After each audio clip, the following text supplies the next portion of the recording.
soyez les bienvenus donc, dans cette deuxième job fair de l'Université internationale de Rabat. Et je souhaite la bienvenue à Idriss Graoui qui nous a fait l'honneur de participer et qui va par la suite donc, donner une conférence, une intervention pour cette deuxième job fair. Et Idriss Graoui donc, connaît bien l'histoire de l'université parce qu'à l'époque où il était à la primature avec Cédric Gito, donc on a eu des discussions. J'avais présenté le projet à Idriss il y a déjà bien longtemps. C'était en 2009 ou 2008 en tout cas. Donc je suis très heureux que tu sois parmi nous pour voir en tout cas la réalisation du projet que vous avez soutenu donc à l'époque. Donc cette job fair, donc elle est conçue, comme vous le savez, donc pour favoriser la rencontre entre nos futurs lauréats et les entreprises. Donc il y ait des échanges pour à la fois que les entreprises, bien sûr, connaissent les profils de nos futurs lauréats et que nos futurs lauréats aussi connaissent ou voient les opportunités d'emploi donc pour leur avenir. D'autre part, l'objectif de cette job fair, en tout cas pour l'université, c'est de renforcer les liens qu'on a avec les entreprises, de faire découvrir aussi l'université aux entreprises, mais aussi d'accomplir notre mission qui est d'accompagner nos étudiants en termes d'employabilité. Ce n'est pas uniquement de vous délivrer un diplôme et de vous dire au revoir, mais aussi de vous accompagner et j'espère vous accompagner pendant longtemps parce que vous serez amenés à revenir à l'université.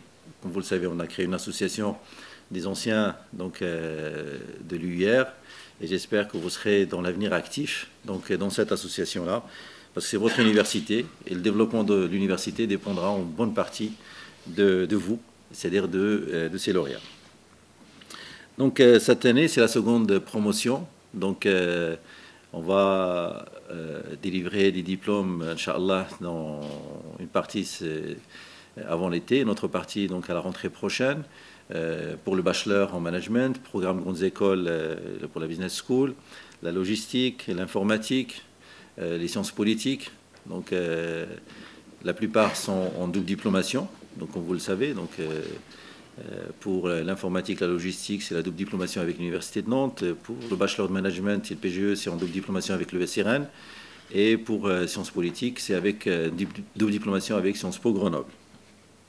Donc on est à la fois très heureux et très fiers de cette deuxième promotion, de pouvoir en tout cas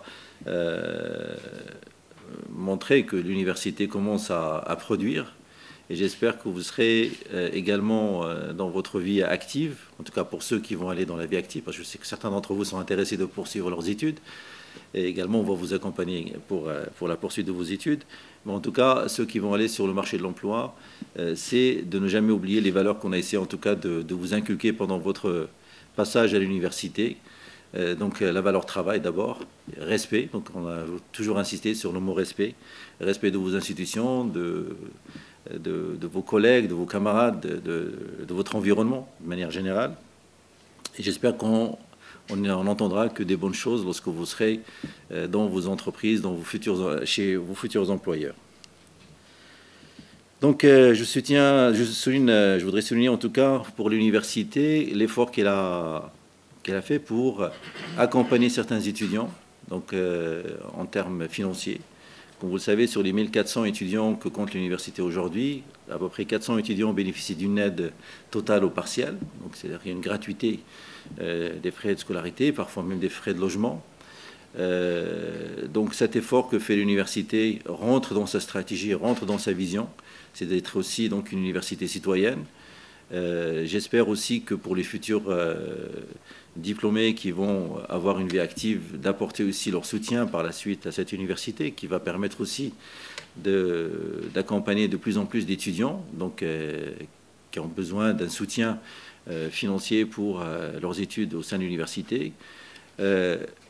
Nos étudiants de cette année, donc je vais peut-être faire une petite parenthèse aussi sur les classes préparatoires parce qu'il y a aussi dont on vient d'avoir les résultats. Donc on a eu un taux d'admissibilité de 100%. À la fois pour les scientifiques et pour les programmes, pour les classes prépa économiques. les scientifiques. Il y a des admissibles à Centrale Paris, Centrale Nantes, 2 Minpan, donc en tout cas des très bons résultats. Et également pour les prépas économiques, EM Lyon, l'EDEC, l'ESSEC, l'USCP. Et on est aussi donc, et vous devez aussi être, je pense, partager avec nous cette fierté d'avoir donc de tels résultats.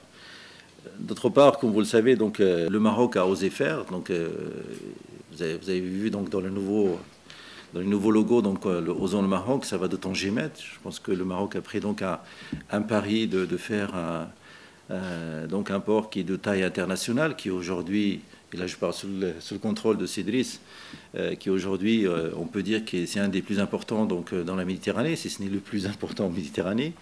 Le Maroc a pris le pari de se lancer dans des secteurs de pointe, comme l'aéronautique et l'automobile. Aujourd'hui, le Maroc, l'année dernière, il a exporté pas loin de 10 milliards de dirhams dans le secteur de l'automobile, 8 milliards dans le secteur de l'aéronautique. Lorsqu'on dit ça à des étrangers, qu'il y a moins de 10 ans, il n'y avait rien, et qu'en 10 ans, donc, le Maroc commence à devenir donc à se positionner sur des secteurs de pointe. Personne n'aurait parié que le Maroc réussirait donc ses paris. Et on peut, je dirais, Osons le Maroc, on peut le multiplier. Et l'université fait partie de ce qu'on appelle, nous, en tout cas le slogan de Osons le Maroc. On a osé donc un projet. Certains visionnaires donc, y ont cru, donc d'autres n'y avaient pas cru. Et Dieu merci qu'il y avait quelques visionnaires et qui étaient des décideurs qui avaient cru. Donc c'est bien qu'il y avait certaines personnalités de très haut rang, que je rends hommage au défunt Simzien Belfrère, qui, grâce à lui, ce projet a pu en tout cas prendre forme et démarrer. Cédric Chto et d'autres personnalités qui ont soutenu ce projet. Donc le Osons le Maroc, c'est vous aussi, c'est-à-dire que le Maroc investit sur sa jeunesse.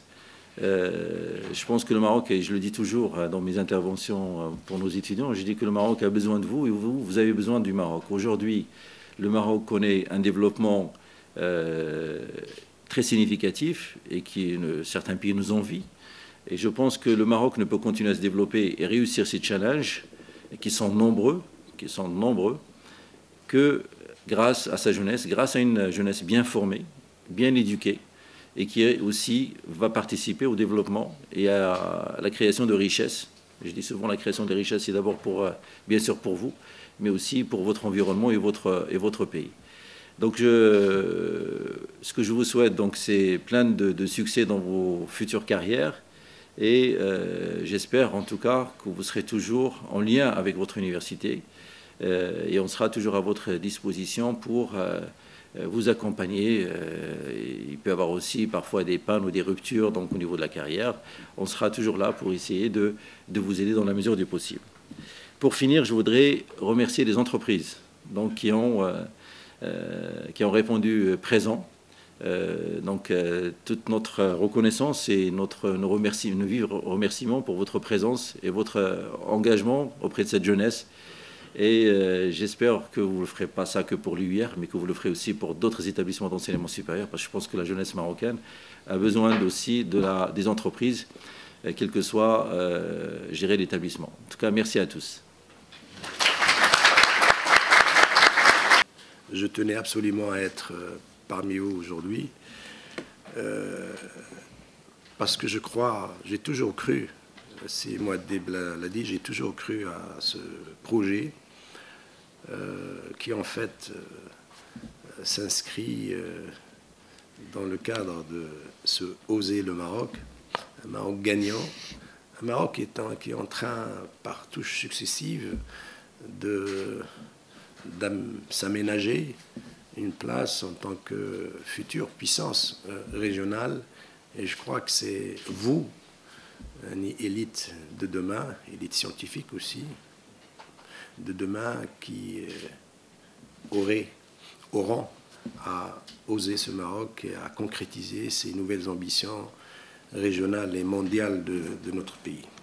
Mais je voudrais tout d'abord exprimer toute la joie que j'ai d'être parmi vous aujourd'hui dans l'enceinte de cette belle et prestigieuse université à l'occasion de cette deuxième édition de la Job Fair 2014 et remercier très sincèrement Monsieur le Président, mon estimé Si Mouadib, et toute son équipe pour m'y avoir convié. Je ne vais pas faire une conférence classique, je voudrais surtout partager avec vous un certain nombre d'idées et surtout d'enseignements que j'ai pu tirer de mon parcours modeste devant ce parterre de jeunes lauréats d'aujourd'hui, mais qui en fait seront les décideurs, les entrepreneurs, mais aussi les élites économiques, administratives, scientifiques, civiles de demain. Et je pense que ce type de partage permet d'ouvrir les yeux sur les vrais défis que notre jeunesse aura relevés dans les années à venir. Et ces enseignements porteront principalement sur les grands défis de l'employabilité des jeunes aujourd'hui. Et comme je viens de le dire, ce que je vais partager avec vous, c'est surtout l'expérience à la fois d'un chercheur, mais aussi de quelqu'un qui a été mêlé à la gestion de la chose publique, que ce soit entre 1991 et 1998 au sein d'une structure qui a été dédiée, créée par Sa Majesté Feu Hassan II pour apporter une solution au problème du diplômé chômeur à l'époque. En 1991 a été créé le Conseil national de la jeunesse et de l'avenir. J'ai aussi eu la chance de côtoyer, de travailler, de conseiller Sir Abdelrahman Yousfi, Sijto et Si Abbas Fassi, entre autres, mais principalement quand je gérais le très épineux dossier des diplômés chômeurs. J'étais l'interface à côté des représentants du ministère de l'Intérieur et de la fonction publique pour dialoguer avec les groupes de diplômés chômeurs. Et bien évidemment, depuis ma nomination par Sa Majesté le Roi, au Conseil économique, social et environnemental, on s'est beaucoup penché sur la question de l'emploi des jeunes. Et nous avons même un rapport et un avis sur ça. C'est le deuxième, après la nouvelle charte sociale. Et c'est ce parcours modeste que je voudrais mettre à contribution dans le cadre d'un partage autour des enseignements que j'ai pu tirer de cette expérience en matière d'employabilité des jeunes. Et ces enseignements se ramènent en fait à 6 réalités qui correspondent, de mon point de vue, aux 6 défis que notre pays se doit de relever pour renforcer l'employabilité des jeunes. Ces défis ont trait à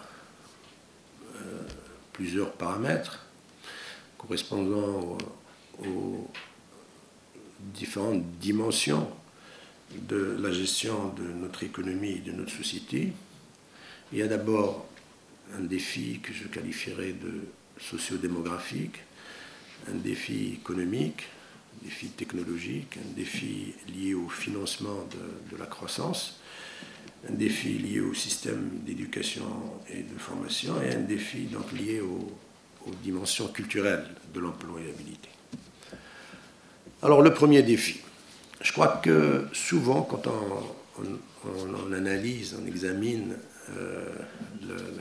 la question de l'employabilité des jeunes en particulier, on ne mesure pas l'importance de ces indicateurs pour mieux apprécier l'état du marché du travail et les perspectives qu'offrent les données dont nous disposons par rapport à cette dimension.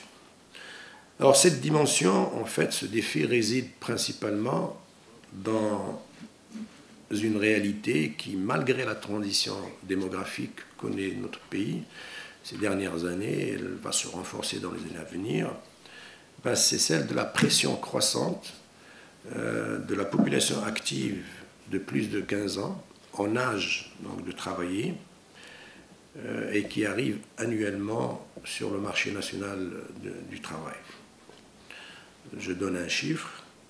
En 1999, cette population active en âge de travail était de 2 278 000. En 2012, elle était de 1 549 000, sachant que la population en âge de travailler de la tranche de 15 à 45 ans représente plus de 70% de l'ensemble de cette population active à la recherche d'un premier emploi. Et à cette arrivée massive sur le marché du travail de ces jeunes en âge de travailler à la recherche d'un premier emploi, s'ajoute un rythme de plus en plus accéléré d'exode rural, à la fois pour des raisons liées à l'évolution naturelle, certains parlent même d'un déterminisme historique, mais surtout d'un choix politique lié à une des dimensions de la gestion de plan Maroc vert et qui table sur un exode durant les 10 premières années de 7 millions de personnes qui quitteront la campagne en direction des principaux centres urbains et industriels, semi-urbains et semi-industriels, dont dispose notre pays. Et de ce fait, le volume annuel de demandeurs d'emploi, tel qu'évalué par tous les recoupements que j'ai pu faire à travers ce que nous offre l'appareillage du système national de la statistique, évalue à environ 650 000 de demandeurs annuels par an, dont 200 000 à peu près de non scolarisés, 180 000 environ qui font partie de ceux parmi les ruraux qui quittent la campagne en direction des principaux centres urbains, et 230 000 diplômés, bac et plus, dont 178 000 lauréats de la formation professionnelle, 44 000 lauréats des universités, et le restant étant constitué par les lauréats des instituts et des écoles de formation, donc des cadres. C'est une réalité démographique incontournable. On doit prendre appui sur ça pour mieux lire l'état actuel de la demande exprimée sur le marché national du travail. Alors face à cette réalité démographique, il y a une réalité, en fait, un défi économique, et qui est le suivant. Avec une double dimension de cette réalité économique. D'abord, au regard des statistiques disponibles, l'ensemble des secteurs d'activité de l'économie nationale ne crée en moyenne, et c'est une moyenne de la période 2000-2013, que 138 000 emplois par an. Il y a des années où on crée plus, comme ça a été le cas en 2000, où on a créé 386 000 emplois, mais il y a des années où on n'a créé que 1000. Et au-delà de ces différences pluriannuelles et ces fluctuations, la moyenne pour 2000 et 2013 est de 138 000.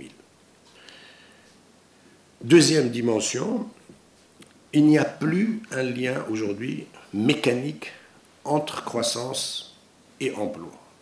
Même si, bon, c'est quelque chose que je ne partage pas avec aujourd'hui notre ministre de l'Emploi et de la formation professionnelle, je suis convaincu que la relation entre l'emploi et la croissance devient de plus en plus complexe et qu'il n'y a désormais plus de lien mécanique entre croissance et emploi parce que, empiriquement, nous constatons qu'il y a effectivement des secteurs où il y a, et des situations où il y a création d'emplois dans un contexte de croissance dans certaines filières, mais il y a aussi croissance avec destruction des emplois et croissance avec et sans création d'emplois.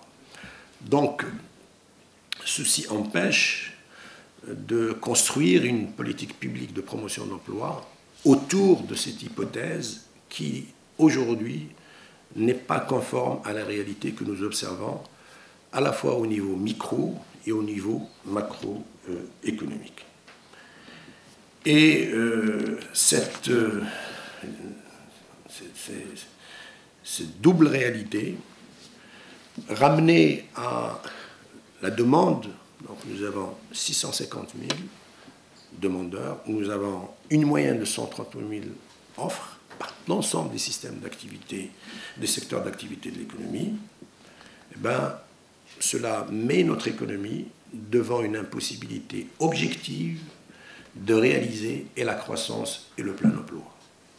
Nous sommes rentrés, pas que le Maroc, nous sommes rentrés, je dirais pourquoi, à l'échelle de l'ensemble des composantes du système de l'économie mondiale, nous sommes rentrés dans une nouvelle ère qui est celle, d'ailleurs qui a commencé depuis le milieu des années, qui a commencé au milieu des années 70 avec la première crise pétrolière, qui s'est aggravée avec les années 80, et une rupture s'est opérée par rapport à cette réalité, cette hypothèse en 90, et s'est beaucoup accélérée. Et aujourd'hui, l'ensemble des composantes du système mondial sont devant cette incapacité objective de réaliser et la croissance et l'emploi, et je dirai pourquoi. Cette option apparaît aujourd'hui non réaliste pour au moins deux raisons. La première, c'est les réalités technologiques aujourd'hui, notamment la nouvelle révolution numérique en cours, produit deux effets. Premier, c'est l'émergence et le développement de nouveaux modes d'organisation des activités économiques fondés sur de nouvelles formes de mobilisation du travail. Il y a aujourd'hui émergence et développement d'une nouvelle génération de salariés qui évolue à côté du salariat typique, en marge du salariat typique, qui perd du terrain au profit d'une nouvelle forme de mobilisation du travail, notamment le travail occasionnel et saisonnier, les contrats à durée déterminée, le travail à distance, la pluriactivité, le travail à domicile, le télétravail. Il y a véritablement aujourd'hui une substitution progressive du travail typique, tel que nous l'avons connu avec le capitalisme au XIXe siècle et une bonne partie du XXe siècle, et particulièrement de façon accélérée depuis le début des années 80, nous entrons dans une nouvelle ère avec une nouvelle génération de travail et de travailleurs qui se substitue au salariat. Et deuxième chose, cette même révolution scientifique et technologique permet aujourd'hui, c'est quelque chose d'inédit dans l'état de nos économies aujourd'hui, c'est qu'aujourd'hui, nos systèmes productifs sont capables de produire mieux, de produire plus, de produire moins cher, de produire propre, mais avec de moins en moins donc, de main-d'œuvre. Quelle que soit la nature de cette main-d'œuvre, qu'elle soit qualifiée ou pas. Et l'évolution de cette tendance a même fait dire à certains économistes, experts donc, du travail comme Jeremy Rifkin, lui il dit même que nous nous acheminons vers l'ère de la fin du travail, the end of the work. Je vous conseille vivement de le lire. Il est un peu pessimiste donc, par rapport à cette réalité, mais il y a beaucoup de réalisme dans ce qu'il dit, compte tenu donc, de l'évolution constatée à la fois au niveau donc, technologique, mais aussi au niveau du modèle économique qui est en cours donc, de développement dans le... Alors ces réalités démographiques, économiques et technologiques sont aggravées par la crise du système d'éducation et de formation et en fait par la crise de l'école, qui est l'une des angoisses, en tout cas de notre pays, parce qu'elle produit trois effets. D'abord, elle empêche notre système éducatif et de formation de produire des élites scientifiques, administratives, économiques, syndicales, civiles, intellectuelles, d'un niveau d'excellence, de compétence, d'intégrité et d'engagement à la mesure des ambitions de notre pays. Deuxièmement, elle empêche notre système éducatif de produire des compétences qui, sur le plan à la fois quantitatif et sur le plan de la qualité du travail demandé sont au diapason de ce qui est effectivement exigé par le marché du travail. Et troisièmement, cette crise de l'école met toute la société, pas uniquement l'économie, devant une situation d'inadéquation entre la formation et les besoins réels et de l'économie et de la société. Et parallèlement à ça, et tout se passe comme si cet environnement, avec ces 4 défis, est aggravé par une situation aussi inédite et que connaissent beaucoup de pays dans le monde, et toutes les économies pratiquement, hormis quelques rares exceptions, à savoir l'entrée de nos économies dans une nouvelle ère, là également, qui est celle de la raréfaction des ressources, et notamment des ressources financières. Aujourd'hui, nos économies ont épuisé les possibilités qu'offrent les 3 pistes possibles qui permettent de financer et la croissance et le développement. D'abord, la dette.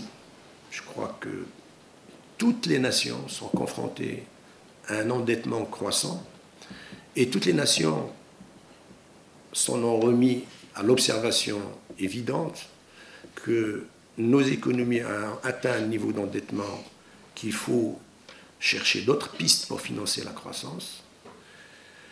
La deuxième piste, c'est la fiscalité. Elle ne peut plus désormais aujourd'hui, compte tenu de la pression actuelle, ni favoriser la consommation, ni l'investissement. La pression est telle que seule peut-être une refonte et une rénovation de l'ensemble du système fiscal permettrait peut-être de glaner quelques marges de recettes pour financer la croissance. Et enfin, la rationalisation des dépenses publiques qui, elle aussi, atteint un optimum que si elle le dépasse, elle pourrait grever des dépenses aussi importantes que les dépenses sociales. Et nous sommes là devant un vrai défi qui met, et c'est là où je rejoins un peu M. le Président, qui met en fait les nations devant ce vrai grand défi qui est leur capacité à mobiliser leur génie, à mobiliser l'intelligence de l'ensemble des acteurs et de forces vives pour produire des richesses nouvelles. Il n'y a plus de salut aujourd'hui pour financer la croissance et le développement sans cette mobilisation générale, sans cette mise à contribution du génie, de l'intelligence et de la veille au service de la production de richesses nouvelles pour financer la croissance et le développement et par conséquent pour financer les investissements nécessaires pour générer des activités économiques nouvelles à effet d'entraînement bénéfique sur l'emploi, mais aussi des richesses nouvelles nécessaires pour financer la solidarité.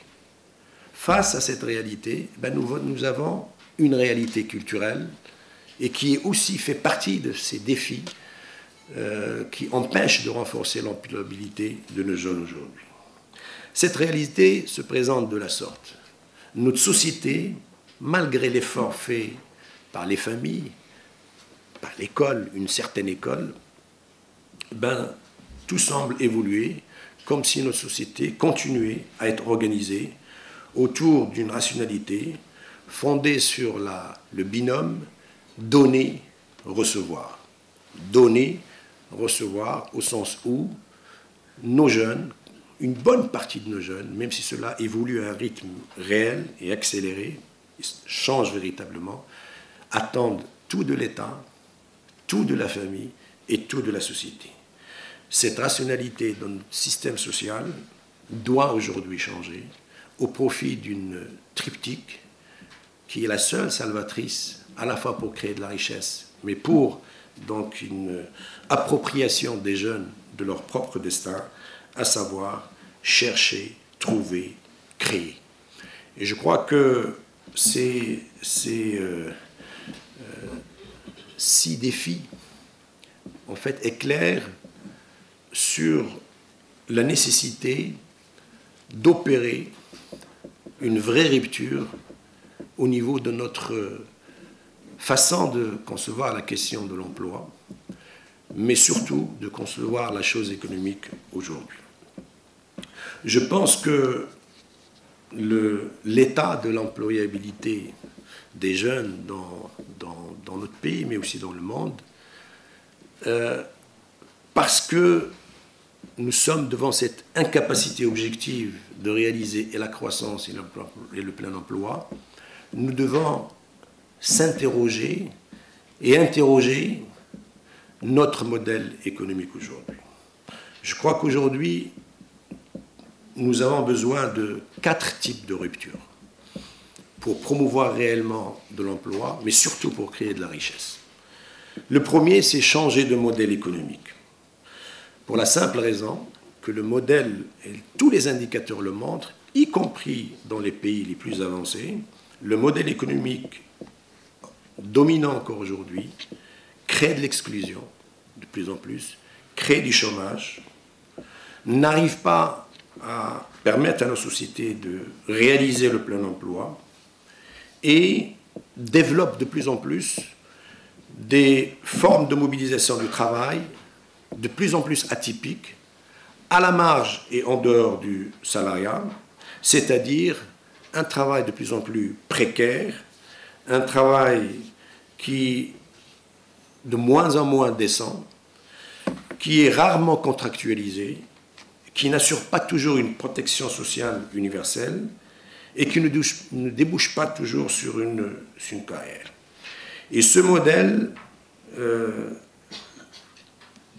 nous autorise à comprendre pourquoi aujourd'hui, dans les principales villes, petites ou moyennes, et à travers, et pas uniquement dans notre pays, pourquoi le secteur informel prolifère, pourquoi l'économie du crime prolifère, pourquoi les activités illicites se développent, et pourquoi il y a de plus en plus de nouvelles émergences et développements, de nouvelles formes de violence sociale, et comment aujourd'hui les pressions migratoires, à la fois internes et internationales, commencent à prendre des dimensions importantes.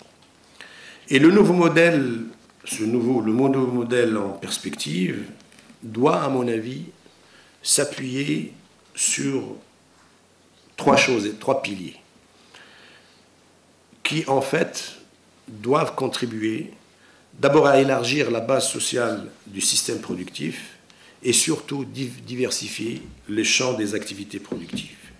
Mais pour ce faire, nous sommes nécessairement appelés à redéfinir les missions économiques de l'État, à renforcer davantage le secteur privé et à promouvoir de façon volontariste l'économie sociale et solidaire.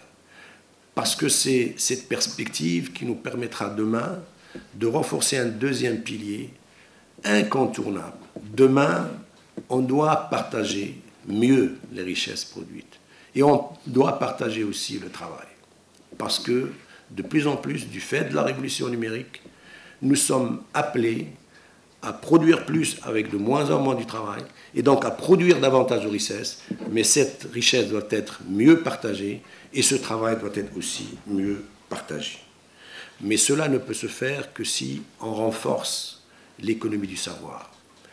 Je pense que l'intelligence économique, la veille stratégique, l'innovation, à travers cette dynamique permettant la promotion de l'initiative entrepreneuriale, constitue, à mon sens, la seule vraie source de création de richesses nouvelles. La deuxième rupture, elle concerne le système d'éducation et de formation.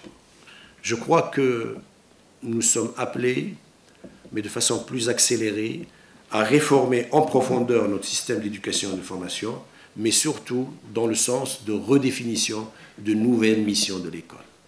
Aujourd'hui, l'école, et je dis au sens avec tous ses étages, y compris à l'université, doit avoir 5 missions essentielles, au vu de la diversité des besoins qu'expriment les citoyens aujourd'hui. Certes, elle doit permettre d'apprendre à apprendre, c'est-à-dire produire un savoir. Elle doit certes permettre d'apprendre à entreprendre, c'est-à-dire produire un savoir-faire, c'est-à-dire professionnaliser notre système d'éducation et de formation, mais elle doit aussi permettre d'apprendre à être, c'est-à-dire former à la citoyenneté, former l'éducation en matière d'environnement, de droits de l'homme, etc., c'est-à-dire produire un savoir-être.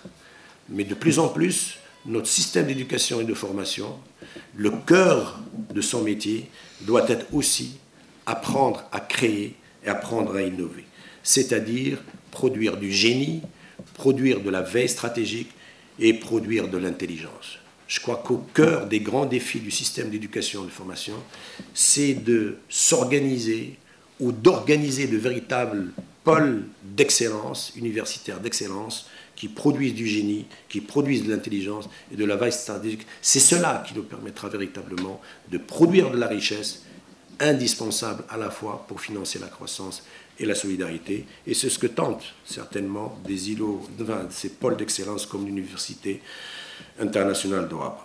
Et enfin, la quatrième mission, qui est extrêmement cruciale aujourd'hui de l'école, c'est aussi apprendre à vivre ensemble. Aujourd'hui, produire le lien social devient indispensable aussi à travers et par l'école pour contribuer à renforcer la cohésion de notre société. Et de nos sociétés, on peut généraliser ça. Mais bien évidemment, tout cela en tenant compte de la nécessité de former à l'international, de former à la pluriactivité, de former à la proximité, c'est-à-dire pour les territoires, et de former à l'innovation et à l'expérimentation. La troisième rupture, c'est repenser la gouvernance de notre économie et de nos sociétés.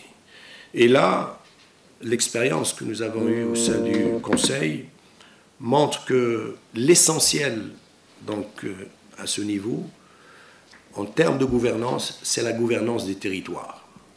Je pense qu'aujourd'hui, l'essentiel de ce que se fera en termes d'expérimentation, en termes d'innovation et en termes aussi de création de richesse, se fera dans les territoires. C'est pour cela que la gouvernance des territoires, et en particulier la gouvernance urbaine, demain, sera au cœur des grands défis qui permettront donc de mieux gérer des villes, qui deviendront de méga-villes, à la fois du fait de la dynamique démographique, mais surtout de la complexité des problèmes qu'elle aura à gérer, que ce soit en matière de transport ou à d'autres domaines. Et deuxième élément de la gouvernance, c'est la gouvernance institutionnelle. L'expérience que nous vivons au sein du Conseil économique, social et environnemental montre à quel point l'écoute des acteurs, la participation des acteurs, le dialogue avec les acteurs permet de faire des analyses et des diagnostics partagés, permet des rapprochements des points de vue des acteurs aussi différents que le syndicaliste, le patron, l'acteur de la société civile, le scientifique. Et c'est cela qui permet de construire de convergence autour des grandes réformes dont on a besoin pour opérer justement ces ruptures. Et c'est cela qui permettra à notre pays d'offrir des matières premières indispensables pour construire de grands contrats sociaux nécessaires pour mieux réussir la réforme. Et enfin, la dernière rupture, elle est de nature culturelle. Elle faisait partie de l'introduction du président. C'est en fait une économie, un nouveau modèle économique, certes, une nouvelle école avec de nouvelles missions, certes, une nouvelle gouvernance, certes, mais autour de quelles valeurs? C'est pour cela que opérer une vraie révolution culturelle est aussi la clé de ce nouveau modèle qui permettra de créer de la richesse et de promouvoir l'emploi. Et ces valeurs sont évidentes. C'est d'abord le travail, c'est l'effort, c'est l'initiative, c'est l'engagement citoyen, c'est la croyance en la capacité de l'innovation, de l'intelligence et du génie à produire justement de la richesse, c'est la croyance en la prise de risque comme étant un élément indispensable aussi de la créativité, mais c'est aussi la croyance en des valeurs comme la solidarité, la citoyenneté. Je crois que ce sont ces éléments qui nous éclairent sur ce qui nous attend demain. Et je disais, et je le répète, demain, nous le sommes déjà devant cette incapacité objective à réaliser la croissance et la plein emploi, et par conséquent, nous devrions mettre l'initiative entrepreneuriale, mettre la création de richesses nouvelles au cœur de toutes nos tentatives futures et d'organiser nos jeunes autour de ce défi.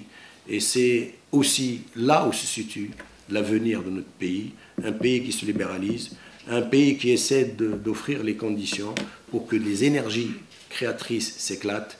Et je suis persuadé que c'est cette perspective sur laquelle travaillent beaucoup d'acteurs, y compris l'université, qui nous permettra d'avoir les outils de mieux armer les jeunes à devenir de vrais créateurs de richesse. Je vous remercie de votre attention. Donc, souvent dans des débats internes à l'université, on a parlé d'un nouveau modèle socio-économique, parce qu'effectivement, on connaît les modèles de société actuellement qui montrent leurs limites. Néanmoins, certains pays connaissent aujourd'hui, je dirais pas le plein emploi, mais en tout cas parce qu'ils ont su innover au niveau de leur modèle socio-économique. Si on prend la Suisse qui est à un taux de chômage moins de 4%, si on prend les États-Unis aujourd'hui qui reviennent pratiquement, qui descendent de 10% de taux de chômage à 6%, c'est grâce à l'innovation, grâce à l'entrepreneuriat et grâce à une éducation qui a su innover. Donc certains connaissent bien le modèle suisse, donc qui a su donc avec le temps prendre, un virage qui est le virage du changement d'innovation donc au niveau de l'éducation et de former des jeunes entrepreneurs. En tout cas, merci encore Cédric pour cette conférence qui est pleine de leçons et pleine d'informations et de richesses. Et je vous invite maintenant à prendre part donc à la Job Fair avec les entreprises. Et merci encore.